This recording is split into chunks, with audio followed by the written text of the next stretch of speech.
Welcome to Med Together. This is a podcast by the people, for the people, as it were.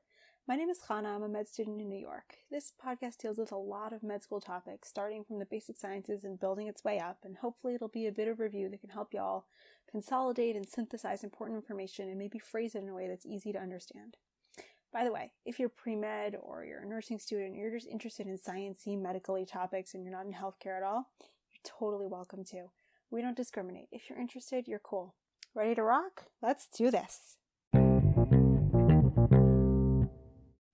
Hello everybody, welcome. Today we're going to go over some basics of DNA and RNA because these are the building blocks of everything we need to talk about going forward. Every part of the cell is coded for in the DNA, and changes in DNA are what alter how cells grow and differentiate, so this is pretty foundational. I actually had recorded some other episodes first, and then I thought back and I was like, you know what? I feel like we got to talk about DNA and RNA before we can talk about anything else. So bonus points if you can figure out which was my actual first episode. But this for now, I think, is going to be the first episode, just because it seems the most foundational looking back at it.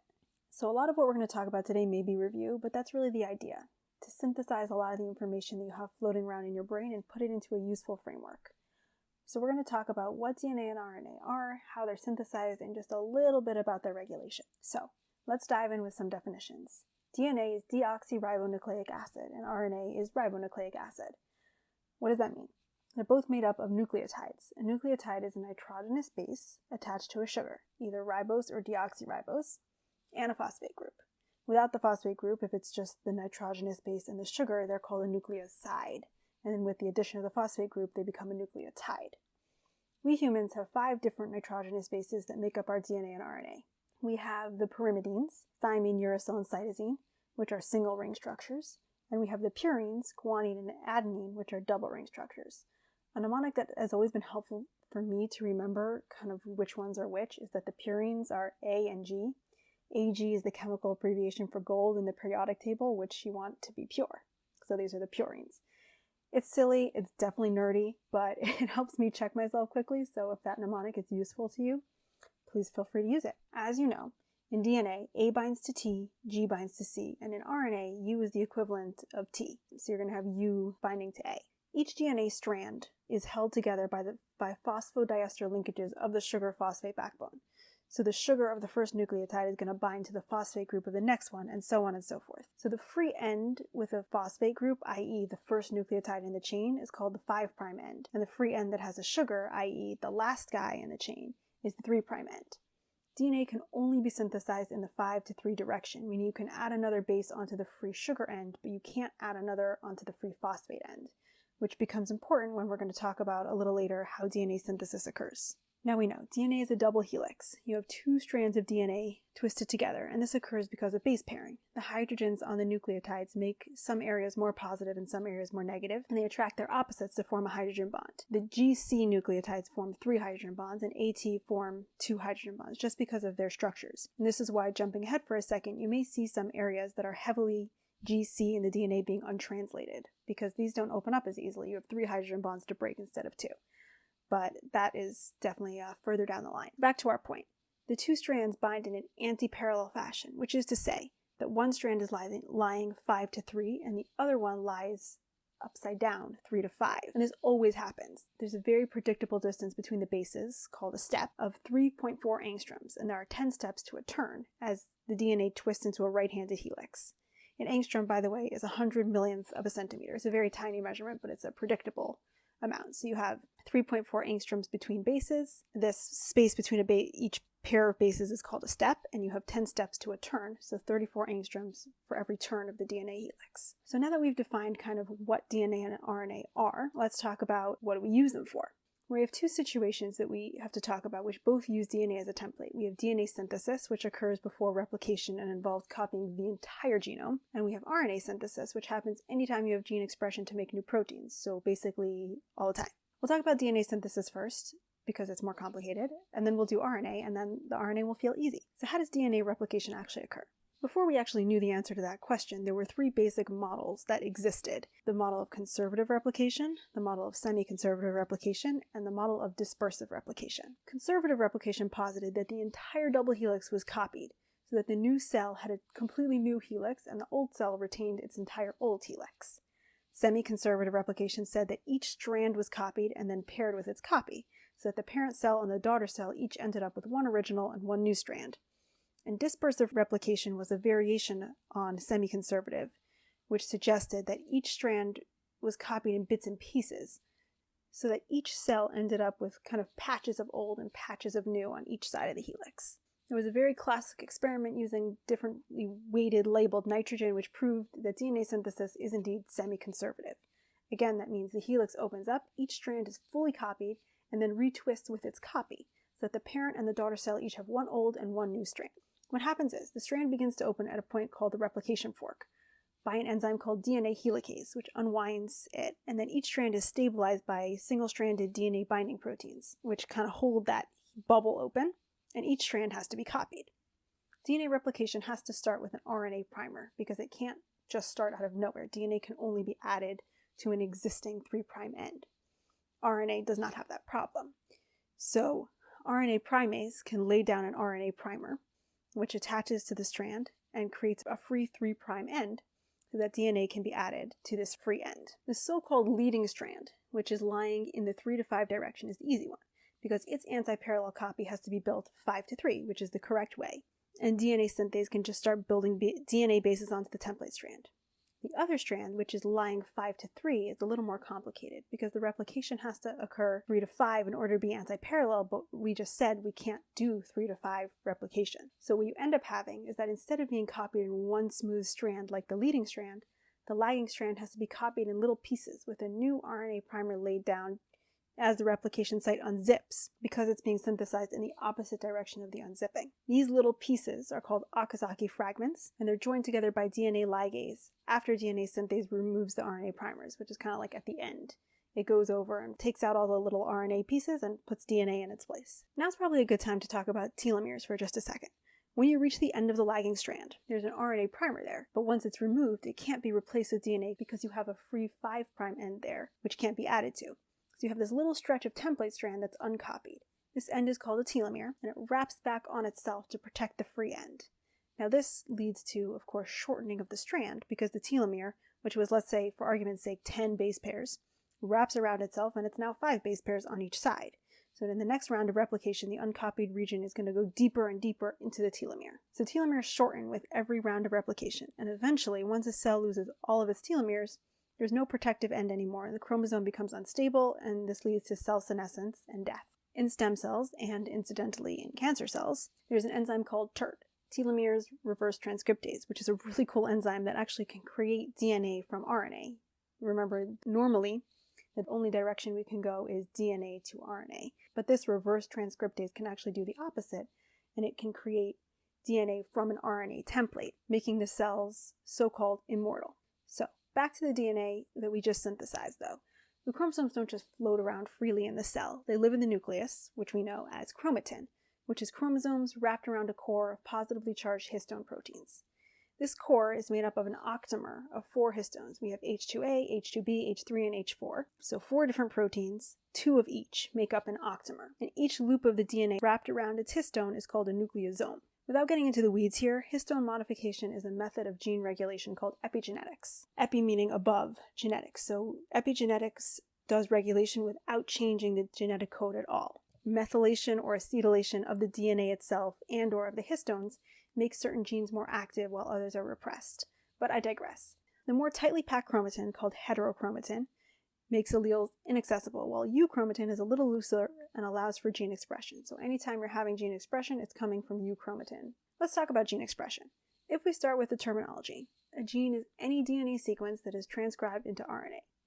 We're most familiar with mRNA, messenger RNA, which is used to make proteins, but there are actually other types of RNA as well. We have microRNAs, which do regulation, we have tRNAs and rRNAs, which are both involved in protein synthesis, and there are more and more things that RNA does that we keep discovering. Genes are preceded by a promoter region, which includes a TATA box, which binds the RNA polymerase. There's also a terminator at the end of the gene.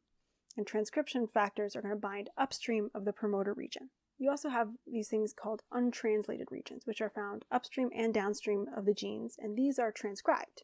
The untranslated regions can be regulatory. For example, ferritin, which is a protein that does iron storage, has an untranslated region on its mRNA that binds iron, and the protein is only translated if iron is bound to this untranslated region. So you only make as much ferritin as you need. If you don't have any iron around, you don't need any ferritin. There's nothing bound to the untranslated region, and the RNA doesn't get translated. The poly A tail is coded for at the end of the gene, and termination occurs after this poly A tail. We don't really understand the function of the tail very well. Another thing we have to discuss when we're talking about mRNA is alternative splicing. This is an important mechanism that allows for us to actually make different proteins from the same gene. There are regions of the gene called introns, which can get snipped out by spliceosomes during the mRNA processing, and then the exons, which are the pieces that are remaining, get stitched together to form mature mRNA.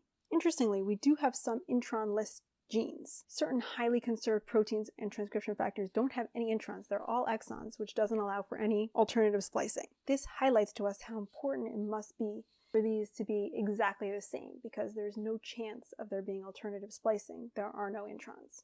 So what's the process like? When it's time for a cell to do transcription, which is signaled to it by some kind of external signal usually, or internal signal, transcription initiation factors bind to the promoter region, and they recruit RNA polymerase. Usually, and I say usually because there's always exceptions, but pretty much always, only one strand of the DNA is going to be transcribed, and that's the template strand, named for obvious reasons. The other strand is called the coding strand. So this is something that always was a little bit confusing for me, so I'm going to say it slowly and explicitly. The RNA product is going to look like the coding strand because it's going to use the template strand to build itself. So therefore, it's going to look like the counterpart of the template strand. It's not going to actually look like the template strand itself.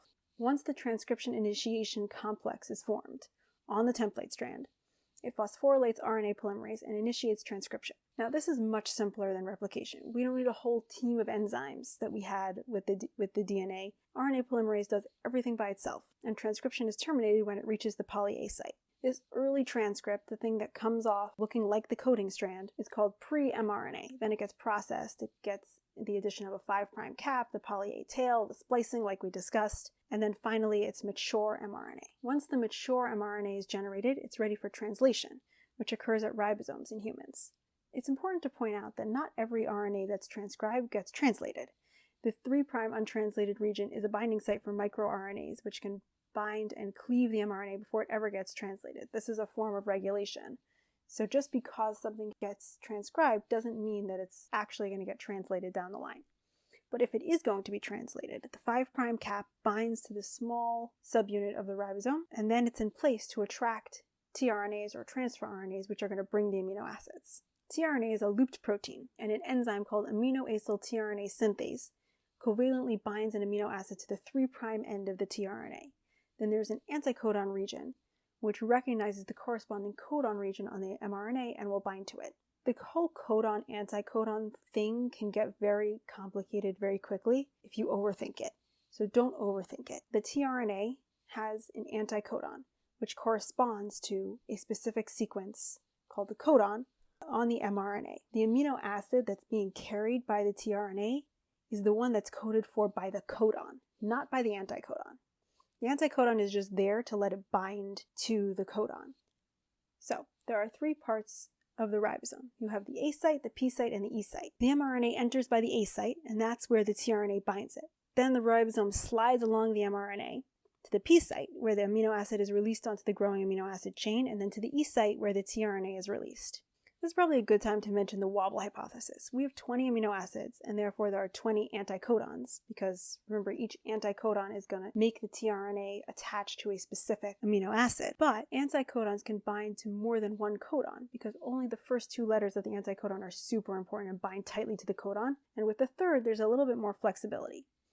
This minimizes any damage caused by misreading in transcription, because there are multiple codons that can code for a single amino acid. For example, if the DNA template wanted to code for leucine, and the sequence was CUG, but was transcribed mistakenly as CUC, the anticodon for leucine could still bind, and the protein structure would be preserved. Let's touch on regulation for just a minute, because if you think about it, gene expression really defines a cell. Every cell in your body has all the same DNA, but which genes are expressed defines the function of the cell. So most of our DNA is turned off at any given time. We still have very little understanding of how cells differentiate, but somehow they have a knowledge of their identity and their body position, and their genes are expressed accordingly. This is something that's an active area of research, and we don't really know yet how that works out. But some genes, called housekeeping genes, are always on in all cells, but most genes are either tissue-specific or stimulus-specific, like a reaction to oxidative stress, or both. Transcription factors, when they bind to a promoter region, which is, if you recall, located just upstream of a gene, will recruit RNA polymerase and cause fleeting transcription of that gene, and that's how we have genes turn on and off quickly. Enhancer regions, though, which can be at a distance from the gene of interest, can bind transcription factors, and this will cause a more stable, long-term expression of the gene. This is the kind of regulation via the enhancers which causes stable differentiation of cells by causing them to express certain genes that define them. Okay, let's wrap up this section. DNA and RNA are made of nucleotide bases, purines and pyrimidines, that are connected with phosphodiester linkages. DNA is a double helix with two anti-parallel strands held together by hydrogen bonds between the base pairs. DNA replication is a complicated process requiring lots of enzymes. The leading strand is synthesized smoothly from a single RNA primer, and the lagging strand is synthesized in bits called Okazaki fragments, each with its own RNA primer, which later needs to be removed and replaced with DNA. This leads to having an area at the end of the lagging strand, the telomere, that shortens with every replication and eventually causes destabilization of the chromosome and cell senescence, when it can't safely replicate again. DNA is composed of genes, sequences that are transcribed to RNA, which can be mRNA, which gets translated into proteins, or it can be other forms of RNA that have regulatory or synthetic functions. RNA transcription is initiated by transcription factors binding to promoters or enhancers, and the translation occurs on the ribosomes, where tRNAs carrying amino acids in anticodon sequences bind to the codons in the mRNA and build a chain of amino acids, which will then fold and become a functional protein. Okay. That's it for now. Thank you so much for listening. Please feel free to reach out to me over email, medtogether26@gmail.com, with comments, questions, concerns, or just to say hi, and I will respond as soon as possible.